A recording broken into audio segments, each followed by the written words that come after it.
Welcome to public TV news బులెటిన్ల ముందుగా headlines. Nampally exhibition గ్రౌండ్లో అఖిల భారత పద్మశాలి మహాసభలో ఏర్పాటు చేసిన చేనేత మగ్గం వేసిన రేవంత్ రెడ్డి. సుమన్ టీవీ యూట్యూబర్స్పై తిరగబడ్డ ఏజెన్సీ గిరిజన రైతులు. పుస్తెల తాడు తాకట్టు పెట్టి మరీ అప్పు తెచ్చి పంట వేశాం, మందు తాగి చావడమే తప్ప మాకు వేరే మార్గం లేదు అంటూ కంటతడి పెడుతూ మహిళ రైతు ఆవేదన. ఎనుమాముల వ్యవసాయ మార్కెట్కు పోటెత్తిన ఎర్ర బంగారం. ఇందిరమ్మ ఇండ్లకు ముగ్గులు పోసి భూమి పూజ చేసిన ఎమ్మెల్యే దొంతి మాధవరెడ్డి. కుప్పం కళాకారుడు పురుషోత్తం, రోహిత్ శర్మ మరియు కోహ్లీ చిత్రపటాలను నేలపై శాండ్ ఆర్ట్ అద్భుతంగా వేశారు.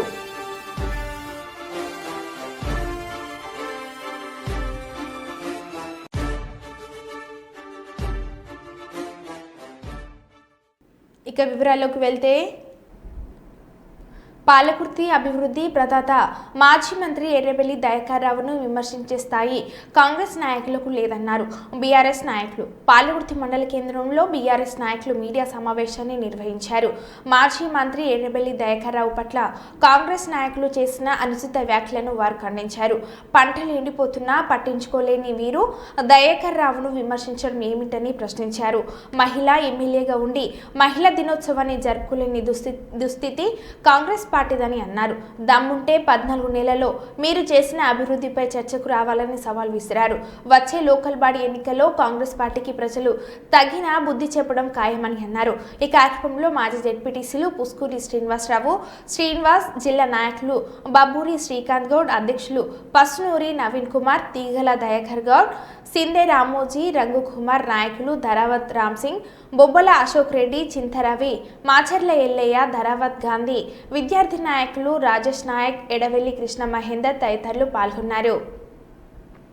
నీళ్లు కానీ ఏ ఇబ్బంది వచ్చినా, ప్రజలకు ఏ ఇబ్బంది వచ్చినా సొంత ఖర్చులతోని ఈ రోజు డెవలప్ చేసిండ్రు. కానీ కాంగ్రెస్ దొంగ మోసపూరిత వాగ్దానాలతోని ప్రజలందరూ మోసపోయి ఇలా మిమ్మల్ని గెలిపిస్తే, మిమ్మల్ని ఏదో ఆశిస్తే మీరేం చేయలేకపోతారు. ఇక్కడున్న కాంగ్రెస్ లీడర్ల ఖబర్దార్. ఎందుకు మొత్తం సర్వనాశనం చేసి పెట్టే అవి ఇవ్వడానికి చేత కాదు వీళ్ళకు, కానీ ఇష్టం ఉన్నట్టు మాట్లాడడం చేతలేదు. ఇవాళ పాలకుర్తి సెక్టర్ కన్నా 10 ఏళ్ళకి ఎట్లుంది, ఇవాళ ఎట్లుంది. ఈ రోడ్డు మీద గిరా బండ్లు వేసుకొని తిరుగుతున్నాం కదా. పాలకుర్తి మొన్న దేవుడు పండుగ జరిగితే కనీసం మంచినీళ్ళు కూడా వేయలేదు దౌర్భాగ్య స్థితి. దానికి ఒక శాశ్వతమైనటువంటి పాలకవర్గం లేదు. కనీసం మన ఉత్సవ కమిటీ కూడా వేయలేని దౌర్భాగ్యమైనటువంటి పాలన కొనసాగిస్తున్నారు. ఏంటని మీరు చేసేది? ప్రజల మీరు భూములు అడిగిరా, జాగలు అడిగిరా? సరైనటువంటి పాలన ఏమన్నారు, మంచినీళ్ళు ఏమన్నారు, సరైన ఆరోగ్యం ఏమన్నారు, మా పని పిల్లలు పనులలో చదువుకుంటే మంచి భోజనం పెట్టమన్నారు, మా రైతులకు పెట్టుబడి సహాయం ఏమన్నాడు, మా పంటకు నీళ్ళు ఏమన్నారు. ఇవి చేయమంటే ఇవి చేస్తున్నా దయాకర్ రావు గారు, ఆయన ఓట్లేసిన ప్రజలు ఉన్నారు, ఆయన నమ్మిన ప్రజలు ఉన్నారు. డెఫినెట్ గా ప్రజల కోసం పనిచేస్తారు. అప్పుడు మీరు దయాకర్ రావు గారు పనిలో కొట్టుకోవడాలి తప్ప దయాకర్ రావు మీద ఈర్ష్యతోని మీరు దయాకర్ రావు గారిని టార్గెట్ చేస్తే, దయాకర్ రావు సూర్యుడు అంటాడు, మీరు సూర్యుడి మీద ఉమ్మెత్తే మీ మీద పడుతుంది. జాగ్రత్తగా ఉండి పాలన చేసుకోవాల్సిందిగా తెలియజేస్తూ దయచేసి. మహిళా దినోత్సవం 8వ తారీఖు జరిగితే పోయినసారి అదే దయాకర్ రావు గారి నాయకత్వంలో వజ్రోత్సవాలు చేసి 10,000 మంది మహిళలతోటి ఇక్కడ మహిళా సభ ఏర్పాటు చేసి 1000 మందికి సన్మానాలు చేసిన చరిత్ర అదొక దయాకర్ రావు గారికి దక్కింది. ఒక మహిళా ఎమ్మెల్యే కూడా మీరు ఏం చేసినా కూడా ఒకసారి దయచేసి మీరు ఆలోచన చేసుకుంటే బాగుంటుందని ఈ సందర్భంగా తెలియజేస్తున్నా. నిన్నటి మీద ఇది ఐలమ్మ పుట్టిన వారసుడు, ఐలమ్మ పుట్టిన గడ్డ, ఐలమ్మ విగ్రహాన్ని ఏర్పాటు చేయడానికి దయాకర్ రావు గారు క్రియాశీల పాత్ర పోషించాడు. ఐలమ్మ మనవడు చనిపోతే కూడా తిరిగి మీరు ఒక సంతాపం మరియు కలిసి పోవడానికి కూడా ఇటువంటి ఏది పడితే మాట్లాడితే చేస్తుంది అనుకుంటున్నాం. మేము అధికారంలో ఉన్నప్పుడు చేయదలుచుకుని చేస్తే ఎవరు కూడా కాంగ్రెస్ పార్టీ వాళ్ళు ఎక్కడ కూడా మిగిలపు. మేము మా గౌరవంగా దయాకర్ రావు గారి యొక్క ఆలోచనలో ఉన్న నాయకులం తప్ప అభివృద్ధి మీద పేద ప్రజలకు ఏం కావాలని ఆలోచన చేస్తున్నాం తప్ప మేము వేరే ఆలోచన పొందడం. అనవసరంగా మమ్మల్ని ఇబ్బందులకు గురి చేసి ఏదో లబ్ధి పొందాలంటే ప్రజలందరూ కూడా ఎదురు చూస్తా ఉన్నారు. దానికి సరైన సమయంలో ప్రజలు స్థానిక సంస్థల ఎలక్షన్ లో మీకు అన్ని చెప్పదెబ్బ పెట్టడానికి సిద్ధంగా ఉన్నారు. అది గుర్తు చేసుకుంటే బాగుంటుందని ఈ సందర్భంగా తెలియజేసుకుంటూ మీ అవకాశం ఇచ్చి. కర్నూలు జిల్లా ఐఎన్టీయూసీ ప్రధాన కార్యదర్శి ఎన్ సుంకన్న అన్నారు. మహిళలందరికీ మహిళా దినోత్సవ శుభాకాంక్షలు తెలియజేస్తూ మహిళా రైతులకు, రైతు కూలీలకు వివిధ ఆరోగ్య సమస్యలు వచ్చినప్పుడు ప్రభుత్వం అండగా ఉండాల్సిన అవసరం ఉందని, అదేవిధంగా 8 గంటల పని విధానాన్ని తప్పకుండా అమలు చేయాలని ఆయన డిమాండ్ చేశారు. అందరికీ నమస్కారం. రైతులకి పత్తి కూలీ చేసే వాళ్ళకి గిట్టుబాటు ధర ఇవ్వాలని, వాళ్ళకి రోజు కూలీ అందరికీ సమగ్రమైన ఆదాయం ఇవ్వాలని, వాళ్ళకి ఆరోగ్య సమస్యలు కానీ ఏదైనా ఈ ఇల్లు లేని వాళ్ళకి ఇల్లు కానీ గవర్నమెంట్ ఇవ్వాలని ఐఎన్టీసీ తరఫున మేము కోరుతున్నాము. హెల్త్ వేములవాడలో మీడియాతో మంత్రి పొన్నం ప్రభాకర్ రవాణా మరియు బీసీ సంక్షేమ శాఖ రాహుల్ గాంధీ ఆదేశాల మేరకు తెలంగాణ రాష్ట్ర ప్రభుత్వం బీసీ కులగణన చేసిన సర్వే తర్వాత జరిగిన శాసనసభ్యుల ద్వారా ఎంపికయ్యే శాసన మండలి అభ్యర్థులను బలహీన వర్గాలకు కేటాయించడం శుభసూచకం. Congress party SC, ST, BC, BRS ఒక బీసీ సిపిఐకి కేటాయించిన సీటు కూడా బీసీకి కేటాయించండి. ఈ 5 స్థానాలు కూడా పూర్తిగా ఎస్సీ, ఎస్టీ, బీసీకి ఇవ్వడం తెలంగాణ రాష్ట్ర బీసీ సంక్షేమ శాఖ మంత్రిగా స్వాగతిస్తారు. అందరికీ ధన్యవాదాలు తెలియజేస్తున్నా. ఇదే ప్రోత్సాహాన్ని, ఉత్సాహాన్ని తీసుకొని రాబోయే కాలంలో 42% రిజర్వేషన్లతో పాటు అందరూ ఐక్యంగా ఉండి సామాజిక, ఆర్థిక, రాజకీయ రంగాలలో ఎదగాలని కోరుకుంటున్నానని మంత్రి పొన్నం ప్రభాకర్ అన్నారు. ఇవ్వడాన్ని తెలంగాణ రాష్ట్ర బీసీ మంత్రిగా స్వాగతిస్తా ఉన్నాను. అందరికీ కూడా ధన్యవాదాలు తెలియజేస్తా ఉన్నాను. ఇదే ఉత్సాహాన్ని, ఇదే ప్రోత్సాహాన్ని తీసుకొని రాబోయే కాలంలో 42% రిజర్వేషన్తో పాటుగా అందరూ ఐక్యంగా ఉండి సామాజిక, రాజకీయ, ఆర్థిక అంశాల లోపల ఎదగాలని సందర్భంగా కోరుతాను. ఇదే సందర్భంలో గౌరవ ముఖ్యమంత్రి గారికి, ఉప ముఖ్యమంత్రి గారికి, సహచర మంత్రులందరికీ కూడా ధన్యవాదాలు తెలియజేస్తా ఉన్నాం. ఈరోజు పేద విద్యార్థులు చదువుకునే SC, ST, BC integrated hostels, ఒక్కొక్క పాఠశాల, ఒక్కొక్క హాస్టల్ 200 కోట్లతోటి 55 ఇంటిగ్రేటెడ్ పాఠశాలలు 1100 కోట్ల రూపాయలతోటి శాంక్షన్ చేయడం అనేటువంటిది దేశ చరిత్రలోనే ఒక పెద్ద విప్లవాత్మకమైనటువంటి నిర్ణయం. దాన్ని కూడా ఒక విద్యార్థి నాయకుడిగా, బలైన వర్గాల మంత్రిగా హృదయపూర్వకంగా స్వాగతం తెలియజేస్తాను. ఇది కూడా చాలా చారిత్రాత్మకమైనటువంటి ఒక విప్లవాత్మకమైన ఒక నిర్ణయం. ఇది 1100 కోట్లు 55 పాఠశాలలకు సంబంధించిన 55 నియోజకవర్గాల్లో తీసుకొని రాబోయే కాలంలో పేదలకు, ఎస్సీ, ఎస్టీ, బీసీ, మైనార్టీలు చదువుకోవడానికి ఏర్పాటు చేసిన ఈ గురుకులాలు వరల్డ్ క్లాస్ స్టాండర్డ్ ఉండే విధంగా యంగ్ ఇండియా ఇంటిగ్రేటెడ్ స్కూల్స్ను అనుమతించినటువంటి గౌరవ ముఖ్యమంత్రి, ఉప ముఖ్యమంత్రి, సహచార మంత్రులందరికీ ఒక బలహీన వర్గాల శాఖ మంత్రిగా ధన్యవాదాలు తెలియజేస్తా ఉన్నాను. ఈ 2 అంశాలు ఉపయోగించుకొని బలహీన వర్గాలు అటు ఎంఎస్ఎంఈ ఈ పరిశ్రమలు ఏర్పాటు చేసే అంశానికి సంబంధించి కావచ్చు, లేదా బీసీ సప్లాన్ కావచ్చు, భవిష్యత్తులో బీసీలకు సంబంధించి రాజకీయాలకు అతీతంగా అందరూ ఈ యొక్క అంశాన్ని ఎదగడానికి ఉపయోగించుకోవాలని అందరికీ హృదయపూర్వకంగా విజ్ఞప్తి చేస్తూ ఎంపిక అయినటువంటి 5 శాసన మండలి ఎస్సీ, ఎస్టీ, బీసీ వర్గాలకు సంబంధించిన వారందరికీ హృదయపూర్వకంగా అభినందనలు. అన్ని పార్టీల నాయకత్వానికి ఈ ఎంపిక బలహీన వర్గాలకు ప్రాధాన్యత ఇచ్చినందుకు ధన్యవాదాలు. ముఖ్యంగా కాంగ్రెస్ పార్టీ మరొకసారి కట్టుబడి ఉంది ఎస్సీ, ఎస్టీ, బీసీలకు సిపిఐ కేటాయించిన సీటు కూడా బలహీన వర్గాలకు ఇచ్చే విధంగా మిత్రపక్షం. ఇది ఒక చారిత్రాత్మక నిర్ణయం. దాన్ని హృదయపూర్వకంగా స్వాగతిస్తాను. కుప్పం, కొత్తపేటలో 13, 14, 15 వార్డులకు సంబంధించిన ఎన్టీఆర్ సుజల త్రాగునీటి ట్యాంకు పాడు కావడంతో గత ఏడాది నుంచి త్రాగడానికి నీరు లేకుండా ప్రజలు తీవ్ర ఇబ్బందులు ఎదుర్కోవడం జరిగింది. ఈ విషయాన్ని గమనించిన కొత్తపేట ఇన్ఛార్జ్ ముఖేష్ మరియు కొత్తపేటకు సంబంధించిన తెలుగుదేశం పార్టీ నాయకులతో కలిసి ఎమ్మెల్సీ కంచెల శ్రీకాంత్, మాజీ ZPTC Raj Kumar, cluster in-charge Swatantra Shekhar సహకారంతో ఎన్టీఆర్ సుజల స్రవంతి త్రాగునీటి ట్యాంక్ మరమ్మతు చేయించి వినియోగంలోకి తీసుకురావడం జరిగింది. ఆదివారం నాడు ఎమ్మెల్సీ డాక్టర్ కంచెల శ్రీకాంత్ చేతుల మీదుగా ఎన్టీఆర్ సుజల స్రవంతి త్రాగునీటి ట్యాంకును కొబ్బరికాయ కొట్టి రిబ్బన్ కట్ చేసి ప్రారంభించి కొలాయి ద్వారా త్రాగునీరు ప్రజలకు అందించడం జరిగింది. ఈ సందర్భంగా ఎమ్మెల్సీ కంచెల శ్రీకాంత్ కుప్పం పట్టణంలోని పాటు నియోజకవర్గంలో నీటి సమస్య లేకుండా చర్యలు తీసుకుంటామని స్పష్టం చేశారు.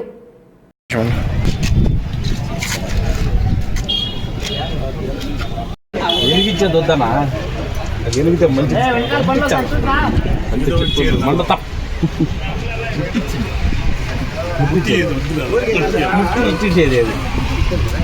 ముట్టిచ్చేదేదాన్ని ముట్టి ఇచ్చేసేదాన్ని ముట్టిచ్చేది అంతించేదేదాన్ని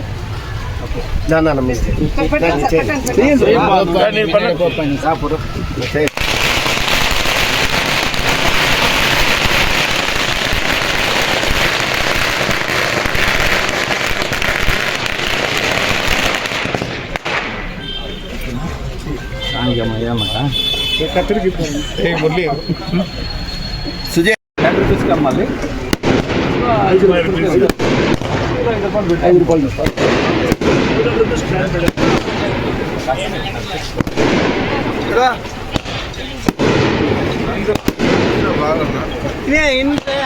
అందరికీ నమస్కారం. ఈరోజు చాలా సంతోషకరమైన రోజు. కుప్పం నియోజకవర్గంలో 2014-19 మధ్య కుప్పం నియోజకవర్గ ప్రజల నీటి అవసరాలు దాహార్తిని తీర్చేందుకు అప్పుడు గౌరవ ముఖ్యమంత్రి వర్యులు నారా చంద్రబాబు నాయుడు గారు ఎన్టీఆర్ ట్రస్ట్ సహకారంతో ఇక్కడ ఎన్టీఆర్ సుజల వాటర్ ప్లాంట్స్ని ప్రారంభించడం జరిగింది. మనందరికీ తెలుసు. దాని ద్వారా చాలా సురక్షితమైన మంచినీటిని అందించడం జరిగింది. అయితే గత 5 సంవత్సరాలుగా వైఎస్ఆర్సీపీ ప్రభుత్వం వచ్చిన తర్వాత వాటిని నిర్వహించడం కానీ వాటి మెయింటెనెన్స్ కానీ ఎటువంటి సహాయ సహకారాలు అందించక చాలా ప్లాంట్ని మూసివేసినటువంటి పరిస్థితి వచ్చింది. ఇప్పుడు మళ్ళీ చంద్రబాబు నాయుడు గారు ముఖ్యమంత్రి అయిన తర్వాత మళ్ళీ వీటికి సంబంధించినటువంటి అన్ని ప్లాంట్లను కూడా పూర్తి స్థాయిలో ఉపయోగంలో తీసుకొచ్చి అందరికీ తాగునీరుని సురక్షితమైన తాగునీరుని అందించేటటువంటి కార్యక్రమానికి శ్రీకారం చుట్టారు. దాంట్లో భాగంగా ఫైల్ మొత్తం కూడా రన్ చేసి దానికి కావాల్సిన ఎస్టిమేషన్స్, రివైజ్డ్ ఎస్టిమేషన్స్, ఆ టెక్నాలజీ కూడా 2G ఉంది. దాన్ని ఇప్పుడు 5G కింద టెక్నాలజీని మార్చాలి ప్రతి ప్లాంట్ దగ్గర. అప్పుడు కార్డు పెడితే మనకి వాటర్ వచ్చేటటువంటి పరిస్థితి ఉంది. ఇప్పుడు చాలా చోట్ల అట్లా లేవు కాబట్టి ఆ కొత్త టెక్నాలజీ అన్నీ కూడా మార్చి రివైజ్డ్ టెండర్స్ అన్నీ కూడా పిలిచారు. అది ఫైల్ ఆల్రెడీ ఫైనాన్స్లో క్లియరెన్స్ అయింది. త్వరలో రమారమి 16 కోట్ల రూపాయలు వెచ్చించి దీనికి సంబంధించిన అన్ని ప్లాంట్స్ని రివైవ్ చేసి ఎప్పుడు 19కి ముందు ఏ విధంగా అయితే నీళ్ళని ఇవ్వటం జరిగిందో కార్డు సిస్టమ్ ద్వారా, ఆ సిస్టమ్ ద్వారా త్వరలోనే ఆ కార్యక్రమానికి కూడా గౌరవ ముఖ్యమంత్రి వర్యులు ప్రారంభించమని చెప్పి ఆదేశాలు ఇచ్చున్నారు. దాన్ని కూడా ప్రారంభిస్తామని తెలియజేస్తా ఉన్నాం. ఈరోజు ఇక్కడ కొత్తపేటలో 14-15 వార్డులకు సంబంధించి సుజనా ప్లాంట్ని స్థానిక నాయకత్వం కలిసి మనకి నీళ్లు ఇబ్బంది లేకుండా ఉండేదానికి ఎండాకాలం వస్తుంది కాబట్టి దాన్ని మదర్ ప్లాంట్ నుంచి ఇక్కడ తీసుకొచ్చి ఇచ్చే విధంగా కూడా దానికి కావాల్సిన కార్యక్రమాలన్నీ స్థానిక నాయకులు పూర్తి చేశారు. వాళ్ళకు మనస్ఫూర్తిగా నేను అభినందనలు తెలియజేస్తున్నాను. అందరూ కూడా దీన్ని సహకరించిన ప్రతి ఒక్క నాయకులందరూ కూడా కుప్పం నియోజకవర్గంలో మరీ ముఖ్యంగా పట్టణంలో ఏ వార్డులో కూడా నీటి సమస్య లేకుండా ఈ వేసవికాలం చూసుకునే బాధ్యత తెలుగుదేశం పార్టీ ఎన్డీఏ ప్రభుత్వం తీసుకుంటుందని చెప్పేసి మనస్ఫూర్తిగా తెలియజేసుకుంటూ సెలవు తీసుకుంటున్నాం. Thank you. ప్రణయ్ హత్య కేసులో నల్గొండ కోర్టు సంచలన తీర్పు. A2 సుభాష్ శర్మకు ఉరిశిక్ష విధింపు. ఇప్పటికే A1 మారుతిరావు బలవన్మరణం 6 దోషులకు జీవిత ఖైదు విధించిన కోర్టుకు హాజరైన 7 నిందితులు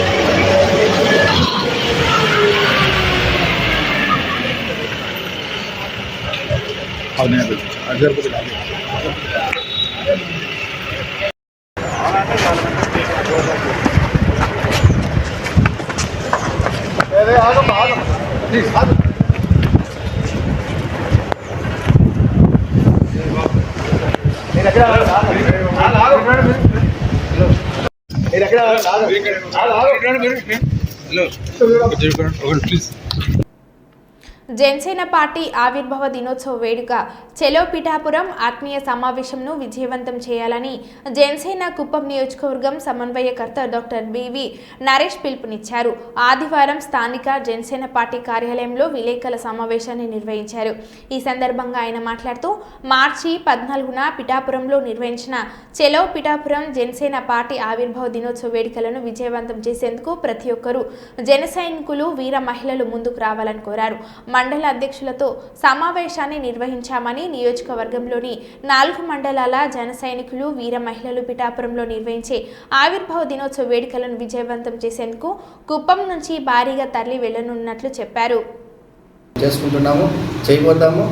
ఈ లోకల్ బాడీ ఎలక్షన్లో కూడా కలిసికట్టుగా పెద్దలు ఏదైతే నిర్ణయిస్తారో ఆ నిర్ణయానికి కట్టుబడి కూడా ఇక్కడ మేము పనిచేసుకుంటూ ఖచ్చితంగా కూటమి ప్రభుత్వాన్ని మేము మళ్ళీ కూడా ఈ లోకల్ బాడీ ఎలక్షన్స్లో స్థాపిస్తాము. అది కూడా 100కి 100% స్ట్రైక్ రేట్ తీసుకొస్తాము కూడా ఘంటాపథంగా చెప్తున్నాను. మార్చి 14వ తారీఖు 12వ ఆవిర్భావ దినోత్సవం జనసేన పార్టీ ఘనంగా జరుపుకుంటున్న శుభ సందర్భంలో ఈరోజు కుప్పం నియోజకవర్గం 4 మండల అధ్యక్షులు, జనసేన నాయకులు, వీరుమహిళలతో ఈరోజు పత్రికా విలేకరుల సమావేశం నిర్వహించాలని పార్టీ సూచన మేరకు ఈరోజు నిర్వహించడం జరుగుతోంది. కుప్పం నియోజకవర్గం నుంచి మన చిత్రాడ జనసేన పార్టీ పిఠాపురం నియోజకవర్గంలో జనసేన పార్టీ ఆవిర్భావ దినోత్సవాన్ని ఘనంగా జరుపుకోవాలని ఇప్పటికే పార్టీ అధిష్టానం పిలుపు మేరకు నియోజకవర్గం నుంచి భారీ స్థాయిలో అక్కడికి చేరుకొని సభను విజయవంతం చేసే విధంగా అందరూ ప్రణాళికలు చేసుకుంటూ మండలాధ్యక్షుల ఆధ్వర్యంలో ప్రతి మండలంలోనూ వాళ్ళ కార్యవర్గ సభ్యులు ఎంతో కష్టపడి ప్రతి కార్యకర్తను కూడా తీసుకెళ్ళి ఈ పండుగని ఒక గొప్ప ఉత్సవాన్ని మేమందరూ కూడా ఒక పండుగలా జరుపుకునే విధంగా ప్రయత్నం చేస్తూ ఈ ప్రయత్నంలో భాగంగా మాకందరూ కూడా ప్రతి ఒక్క జనసేన కార్యకర్త సహాయ సహకారాలు అందిస్తున్నారు. మా జిల్లా అధ్యక్షులు పసుపేట హరిప్రసాద్ గారు ఇప్పటికే చాలా వరకు జూమ్ కాల్ మీటింగ్స్ కానీ ప్రత్యక్షంగా పరోక్షంగా ఫోన్ ద్వారా మాకు అన్ని సూచనలు చేస్తూ మేము ఈ ఉత్సవాన్ని బాగా జరుపుకోవాలనే ఒక సదుద్దేశంతో మేము ఈరోజు పత్రికాముఖంగా మేము కుప్పం నియోజకవర్గంలో ఉన్న ప్రజలందరూ కూడా వినియోగించుకోవడంగా జనసేన పార్టీ ఏ విధంగా అయితే ప్రజల పక్షాన మన ఉప ముఖ్యమంత్రి పవన్ కళ్యాణ్ గారు నిలబడుతున్నారో ఈరోజు కూడా మనం కూడా ప్రత్యక్షంగా చూడవచ్చు. ప్రతిరోజు మనము ఈ కూటమి ప్రభుత్వంలో ముఖ్యమంత్రి చంద్రబాబు నాయుడు గారు కానీ ఉప ముఖ్యమంత్రి పవన్ కళ్యాణ్ గారు కానీ ఎంతో శ్రమించి మేము ఒక అభివృద్ధికి కొరకు మంచి పాటు పడుతున్నారు. కాబట్టి వారితో పాటు ఈ జనసేన పార్టీ ఆవిర్భావ దినోత్సవము ఖచ్చితంగా ఒక గొప్ప సక్సెస్ చేయాలనే ఉద్దేశంతో అన్ని నియోజకవర్గాల్లోనూ ఆంధ్రాలో కానీ తెలంగాణలో కానీ ప్రతి ఒక్క జనసేన పార్టీ కార్యకర్త అదేవిధంగా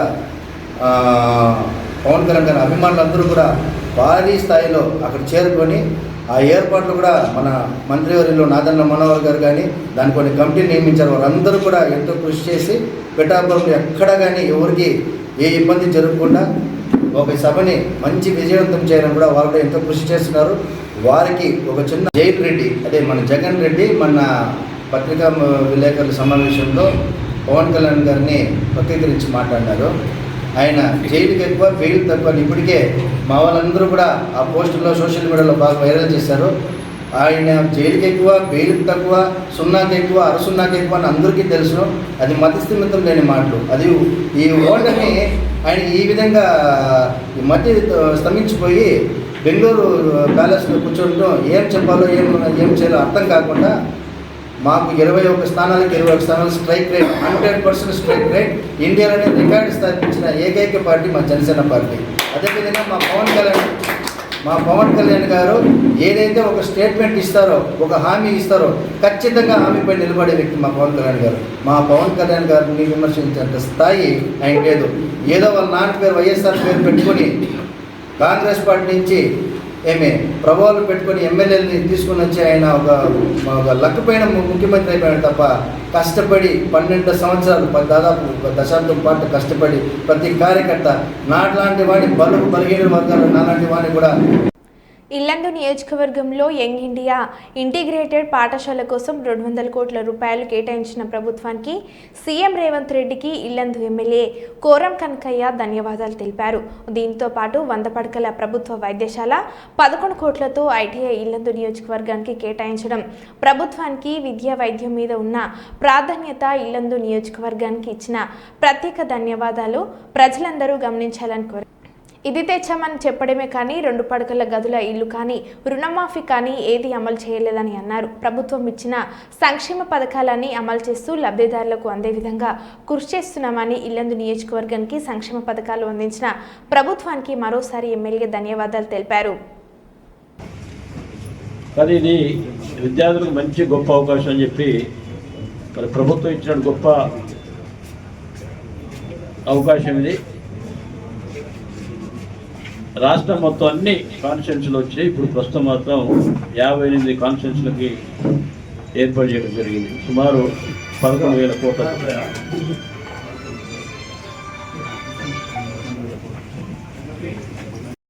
స్టార్ట్ చేయాలి. ప్రైవేట్ బిల్డింగ్ చూసి ఇప్పుడు వాళ్ళు కల్పిదాన్ని అడిగితే అది ఒకటి ఇస్తానండి. ఇది గవర్నమెంట్ ఏదైనా ఉంది కదా వైటీసీ అది కానీ, లేకపోతే ఇక్కడ డిగ్రీ కాలేజ్ ఉందండి, డిగ్రీ హాస్టల్ లేదు, దాంట్లో పెడదామని చెప్పి అడ్మిషన్స్ స్టార్ట్ చేస్తే క్లాసెస్ రన్ అవుతాయి.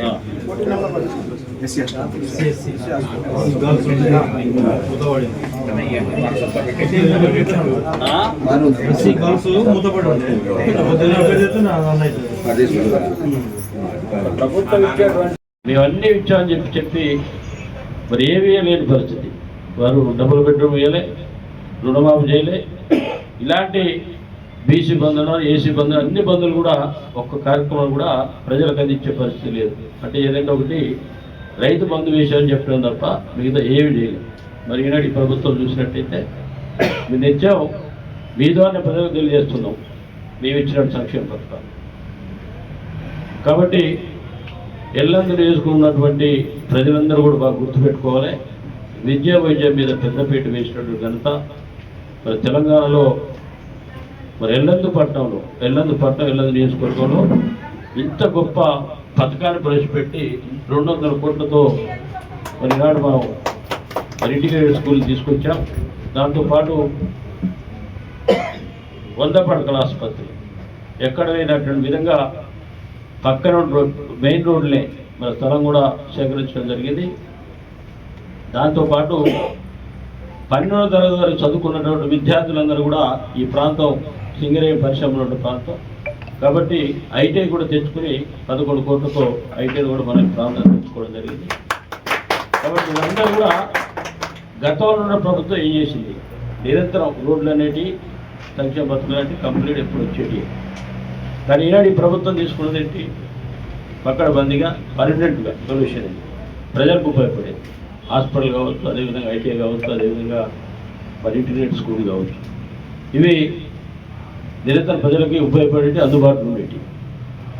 కాబట్టి ఒక్కసారి ప్రజలతో పాటు పత్రికా మిత్రులు కూడా ఈ విషయాలన్నీ కూడా ప్రజలకు చేర్చాలంటే మధ్యవర్తి మీరే కాబట్టి తప్పకుండా అన్ని ప్రాంతాలకు చేర్చే విధంగా మరి మన పేపర్ మిత్రులందరూ కూడా చర్యలు తీసుకోవాలి.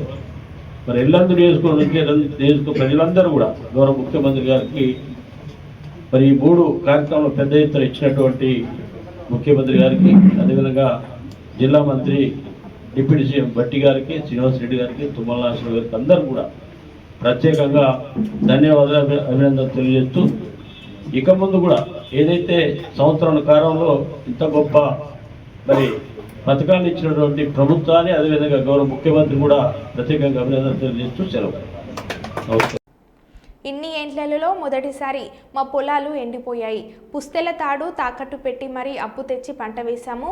మందు తాగి చావడం తప్ప మాకు వేరే మార్గమే లేదు. రైతులను ఆదుకుంటా అన్నాడు. రైతులను నట్టేట ముంచుతున్నారు.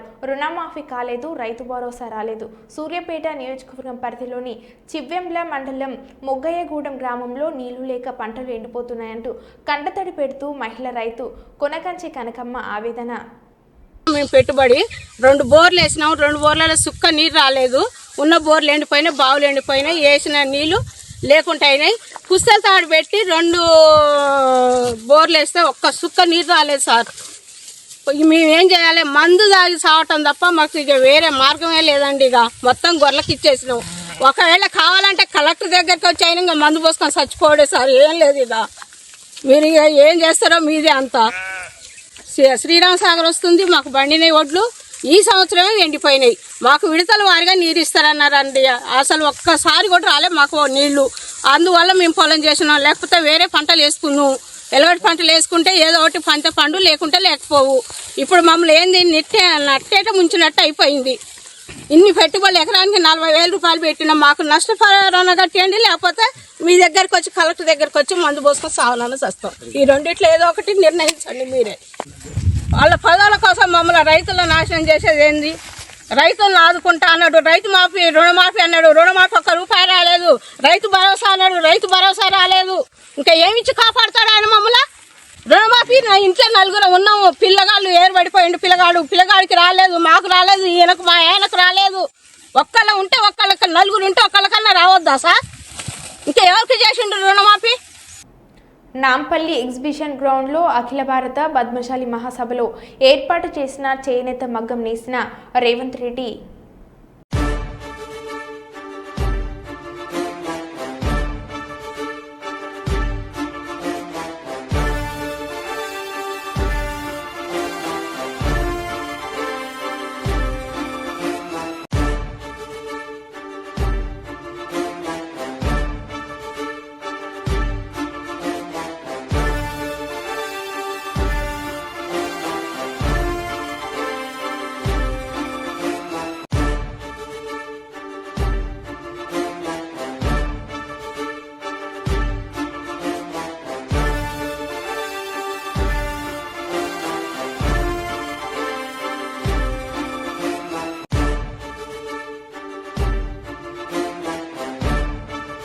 మరో బులెటిన్లో మళ్ళీ కలుద్దాం. Stay tune.